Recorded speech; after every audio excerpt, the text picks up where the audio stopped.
జనవరి 1 నుండి ఉపాధి హామీ పనులు ప్రారంభించాలని వ్యవసాయ కూలీ బంధు పథకం అమలు చేయాలని కోరుతూ ఈ నెల 31న నిర్వహించతలపెట్టిన ధర్నాను విజయవంతం చేయాలని తెలంగాణ వ్యవసాయ కార్మిక సంఘం జిల్లా నాయకులు కోరారు. ఆదిలాబాద్ పట్టణంలోని సంఘం కార్యాలయంలో ఇందుకు సంబంధించిన కరపత్రాలను ఆవిష్కరించారు. వ్యవసాయ కూలీల సమస్యలపై ధర్నా నిర్వహిస్తున్నామని ఆ సంఘం జిల్లా నాయకులు లంక రాఘవులు అన్నారు. పేదలకు 3 ఎకరాలు ఇవ్వాలని, కౌలు రైతులు బ్యాంకు రుణాలు మంజూరు చేసి ఆర్థిక పరంగా ఆదుకోవాలని అన్నారు. అలాగే పత్తి క్వింటాలకు 15,000 రూపాయలు చెల్లించాలని డిమాండ్ చేశారు. ఈ కార్యక్రమంలో సంఘం నాయకులు తదితరులు పాల్గొన్నారు. తెలంగాణ వ్యవసాయ కార్మిక సంఘం నాయకత్వంలో ఈ నెల 31న వ్యవసాయ కూలీల సమస్యల మీద ధర్నా నిర్వహిస్తున్నాం.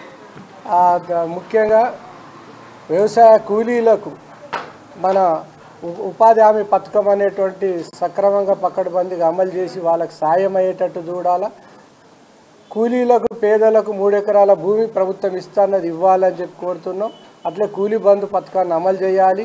పక్కా ఇళ్ళ స్థలాలు ఇవ్వాలని చెప్పి కోరుతున్నాం. కౌలు రైతులకు ఐడెంటిటీ కార్డులు కానీ బ్యాంకు రుణాలు కానీ కౌలు బంధు పథకాన్ని అమలు చేయాలని, రైతులకు పత్తికి క్వింటాలకు 15,000 రూపాయలు క్వింటాలకు ఇవ్వాలని చెప్పి మేము డిమాండ్ చేస్తాం.